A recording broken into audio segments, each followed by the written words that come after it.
এইরকম একটা প্রশ্নের অপেক্ষায় আমরা ছিলাম। আমরা এর জাতীয় গুরুত্ব সবাই অনুধাবন করেছি, এই জন্য সবাইকে ধন্যবাদ। সাইবার সুরক্ষা আইন 2026 নামে আমরা অবহিত করব, এর কতিপয় বিধান সংশোধন আমরা করব। মাননীয় স্পিকার, আপনাকে আবারও ধন্যবাদ দিচ্ছি আমাকে অত্যন্ত গুরুত্বপূর্ণ, সমসাময়িক এবং জনস্বার্থ সংশ্লিষ্ট একটি বিষয়ে বক্তব্য দেওয়ার সুযোগ প্রদান করবার জন্য। আমরা এমন এক সময় অবস্থান করছি যখন তথ্য প্রযুক্তি ও কৃত্রিম বুদ্ধিমত্তার দ্রুত বিকাশ আমাদের জীবনযাত্রা, অর্থনীতি, শিক্ষা, স্বাস্থ্যসেবা, ব্যবসা বাণিজ্য এবং রাষ্ট্র পরিচালনার প্রতিটি ক্ষেত্রে নতুন সম্ভাবনার দ্বার উন্মোচন করেছে। বাংলাদেশেও এ অগ্রযাত্রার অংশীদার। ডিজিটাল সেবার বিস্তার, মোবাইল ইন্টারনেটের প্রসার এবং সামাজিক যোগাযোগ মাধ্যমের ব্যাপক ব্যবহার নাগরিকদের তথ্য প্রাপ্তি ও মত প্রকাশের সুযোগ বৃদ্ধি করেছে। কিন্তু মাননীয় স্পিকার, প্রতিটি প্রযুক্তিগত অগ্রগতির সঙ্গে কিছু নতুন ঝুঁকিও সৃষ্টি হয়। বর্তমানে সামাজিক যোগাযোগ মাধ্যম, ডিজিটাল প্ল্যাটফর্ম এবং এআই নির্ভর প্রযুক্তির অপব্যবহার জাতীয় আন্তর্জাতিক পর্যায়ে একটি গুরুতর উদ্বেগের কারণ হয়ে দাঁড়িয়েছে। আজ আমরা দেখতে পাচ্ছি বিভিন্ন সামাজিক যোগাযোগ মাধ্যম, বিশেষ করে ফেসবুকে ভুয়া পরিচয়ে অসংখ্য অ্যাকাউন্ট ও পেজ পরিচালিত হচ্ছে। সংগঠিত বট নেটওয়ার্কের মাধ্যমে কৃত্রিমভাবে জনমত প্রভাবিত করার চেষ্টা করা হচ্ছে। বিভ্রান্তিকর, মিথ্যা ও যাচাইবিহীন তথ্য দ্রুত ছড়িয়ে দেওয়া হচ্ছে। এআই ব্যবহার করে ভুয়া ছবি, ভিডিও ও অডিও তৈরি করা হচ্ছে। ব্যক্তি, প্রতিষ্ঠান, রাজনৈতিক দল এবং রাষ্ট্রের বিরুদ্ধে উদ্দেশ্য প্রণোদিত অপপ্রচার পরিচালিত হচ্ছে। বিশ্ব অর্থনৈতিক ফোরাম, জাতিসংঘ এবং বিভিন্ন আন্তর্জাতিক গবেষণা প্রতিষ্ঠানের সাম্প্রতিক প্রতিবেদনে মিস ইনফরমেশন ও ডিসইনফরমেশনকে আধুনিক বিশ্বের অন্যতম গুরুত্বপূর্ণ ঝুঁকি হিসাবে চিহ্নিত করা হয়েছে। কারণ মিথ্যা তথ্য শুধু বিভ্রান্তি সৃষ্টি করে না, এটি সামাজিক অস্থিরতা, রাজনৈতিক মেরুকরণ এবং জননিরাপত্তার জন্য হুমকি হয়ে উঠতে পারে। মাননীয় স্পিকার, আমাদের দেশেও এই চ্যালেঞ্জের মধ্যে আছে।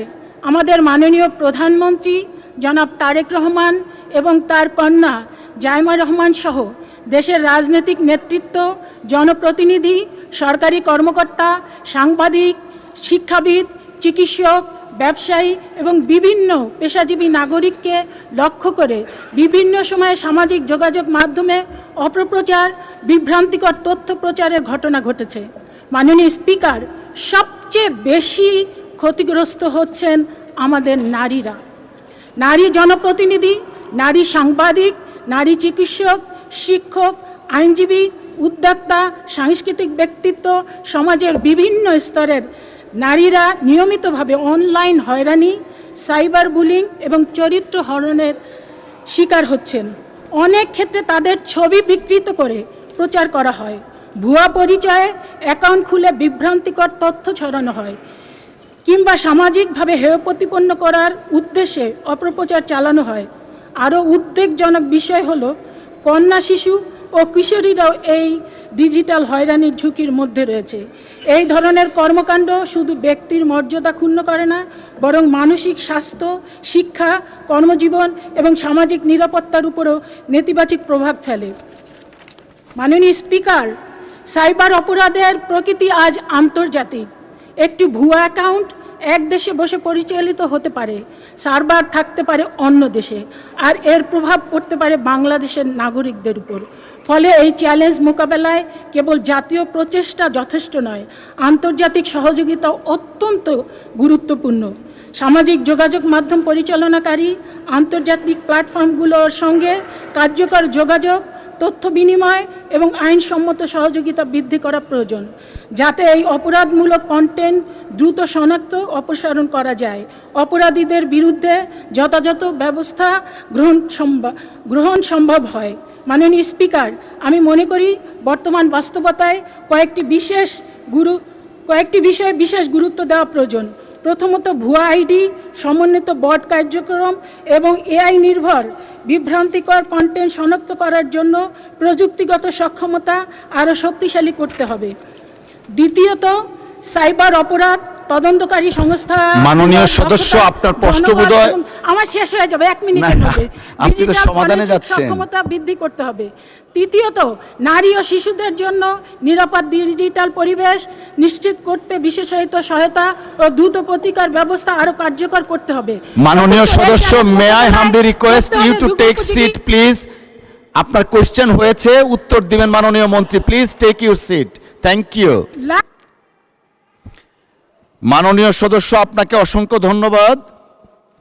মাননীয় স্বরাষ্ট্রমন্ত্রী জনাব সালাউদ্দিন আহমেদ, এই বিষয়ে আপনার বিবৃতি প্রদানের জন্য আহ্বান জানাচ্ছি। মাননীয় স্পিকার, আপনাকে ধন্যবাদ। ওই হিসাবে বলছি, উদ্দেশ্য ও কারণ সম্বলিত প্যারার মধ্যে আমরা যেটা ড্রাফট করার চিন্তা করছি খসড়া, তার মধ্যে আমি শুধু কয়েকটা লাইন পড়ি। সাইবার স্পেসে গুজব, অপতথ্যের ক্রমবর্ধমান বিস্তার, কৃত্রিম বুদ্ধিমত্তা অর্থাৎ আর্টিফিশিয়াল ইন্টেলিজেন্স ব্যবহার করে বিভ্রান্তিকর, অপমানকর, বিরক্তিকর ও মানহানিকর কন্টেন্ট তৈরি এবং প্রচারের প্রবণতা, সামাজিক যোগাযোগ মাধ্যমে ক্ষতিকর কন্টেন্ট দ্রুত অপসারণের প্রয়োজনীয়তা এবং আন্তর্জাতিক প্রযুক্তি প্ল্যাটফর্মসমূহের সাথে অধিকতর কার্যকর সমন্বয়ের জন্য সাইবার সুরক্ষা আইনের একটা সংশোধনী আনতে হবে। সেটা সাইবার সুরক্ষা আইন 2026 নামে আমরা অবহিত করব। এর কতিপয় বিধান সংশোধন আমরা করব। তার মধ্যে এই যে গুজব, অপতথ্য, মানহানি, এরগুলো নতুন করে সংজ্ঞায়িত করা হবে। এছাড়া সাইবার স্পেসে এরূপ কন্টেন্টের প্রচার প্রতিরোধের জন্য একটা নতুন ধারার শাস্তির বিধান এখানে আনা হবে। আবার আন্তর্জাতিক প্রযুক্তি প্ল্যাটফর্মসমূহের সাথে কার্যকর সমন্বয় এবং সময়সীমাভিত্তিক কন্টেন্ট অপসারণ ব্যবস্থা নিশ্চিত করার জন্য আর একটা নতুন বিধি সংযোজন করা হবে। কারণ এখন আমরা রিকোয়েস্ট করি, হয়তো 6 মাস পরে সেটা অপসারণ করে নাও করতে পারে, সেই জন্য এটা আনা।